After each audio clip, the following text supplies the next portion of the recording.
Hey guys, Yips here coming in with another video, and today I want to talk about Carapace of N'Zoth on Mythic. I think this is a really good encounter to cover as a destro lock. It really teaches you how to funnel DPS properly. It teaches you how to use cooldowns in order to maximize your burst. It really showcases a lot of strengths of destro lock this tier, which is why I feel it's good to go over. Your cooldown timings on this boss are fairly irrelevant until phase 2 and phase 3. So in phase 1, just use it whenever is best for your guild. I use it to kill the first gaze. You can use it to kill cyst. You can use it to kill whatever you'd like. It's fairly irrelevant because the phase 1 DPS check does not matter. However, in phase 2 and phase 3, it's much more important when you use your infernals, so I'll talk about that more. I pop mine after the mind bomb goes out. This allows me to get a good ramp of my supremacy stacks before the gaze actually pops and allows me to do a lot of DPS. You can see I ramp well over 100k here in the opener, even after popping CDs about 20-30 seconds into the fight. Sometimes I can get much higher, sometimes I can go 120, 130k. It sort of depends on the RNG during my Havoc window, but you ideally want to go in around 14 to 16 stacks every single time on the gaze. Either way, the things I want to focus on this boss fight are maximizing Flashpoint, maximizing Rolling Havoc in order to do more single target DPS while doing a ton of cleave and being overall helpful for your guild. You want to make sure you're focusing hemorrhages on this boss fight whenever they're active. Hemorrhages make the tentacles go away when you kill all of them. And every single time that there's adds out, the boss casts this thing called Adaptive Membrane. And what Adaptive Membrane does is it gives adds shields. So I know the timings of these shields, and in phase 1, when he does it on the antigens, I'm just making sure that I'm optimizing my Havoc rotation in order to use it on the adds that get those shields to proc things like Flashpoint, get things like Rolling Havoc, moving into the phase. You'll see I'll use my cape to go back here in order to do damage to the hemorrhages. Phase 1, again, really isn't that important in terms of what you're doing in DPS. Just make sure you're being efficient with your damage, make sure you're being smart, and in the end, it won't make a difference on killing the boss. So back here, I'm just being efficient with my 2-target cleave, getting a bunch of immolates out, proccing that Flashpoint, getting good Rolling Havoc 2-target burst, and just owning in general. So thinking about going into the next phase is going to be my next Infernal cooldown timing, and my next Infernal cooldown timing is actually very relevant on this boss fight. I'm going to do a pre-ramp. What this means is I'm going to pop my Infernal before I actually start doing damage in order to generate supremacy stacks.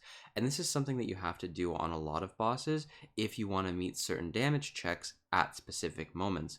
A lot of the time there will be a specific ad that will be spawning, and you will do more damage to it if you pop your Infernal at a less optimal time because you're able to ramp supremacy stacks faster to make your Chaos Bolts do more damage.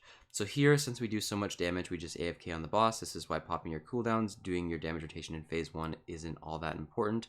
While it's still nice to maximize, it's great. But you'll see here, I'm actually fonting when I'm not attacking, and the boss is completely immune right now. I take the gateway, and when I get down here, I pop my Infernal, and I'm spamming Rain of Fire. I'm getting some immolates out to generate me shard gen, but I'm just using Rain of Fire to try to get me as many supremacy stacks as I can before I pop out on these 2 synthesis growths, and you can just see the amount of damage I do to these. I'm actually able to kill them before the shield Adaptive Membrane pops.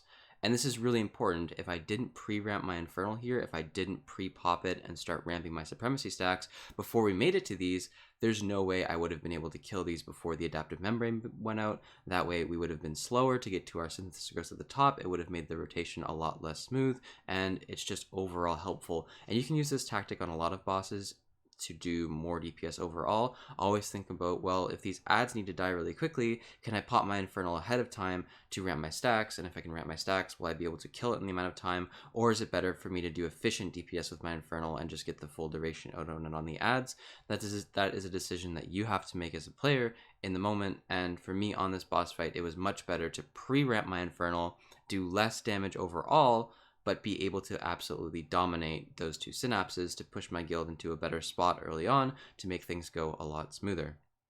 So this is phase 2. This is just where you're killing the synthesis growths on either side.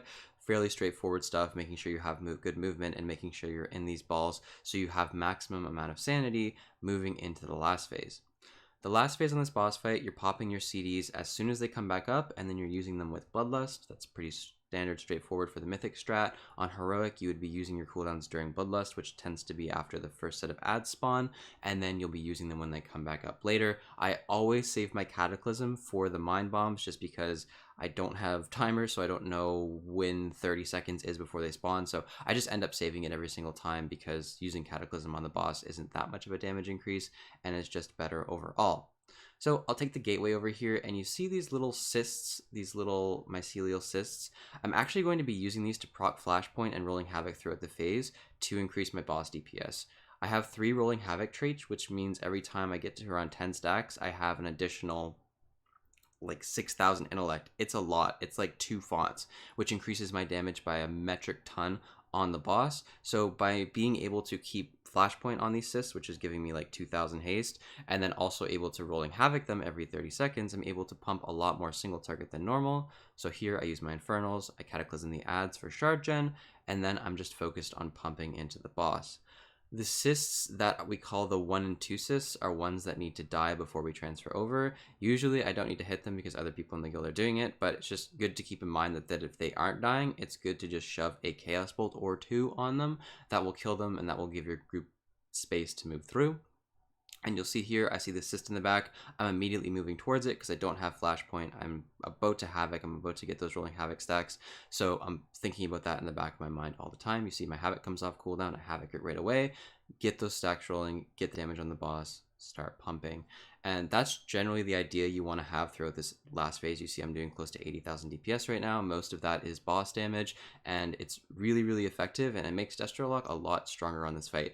If you weren't able to proc Flashpoint, if you weren't able to proc Rolling Havoc on this last boss fight, in the last phase, they would be entirely dead traits, meaning your single target as a Destro Lock would be exceptionally low. So you really, really, really need to focus on that in terms of maximizing your damage on the boss, which is, this last phase is a burn. You are on a very strict timer, especially on Mythic difficulty, and even on Heroic difficulty, you are on a timer as well. So it's really, really important to be thinking about things like this as you're moving to any boss on any specific execute.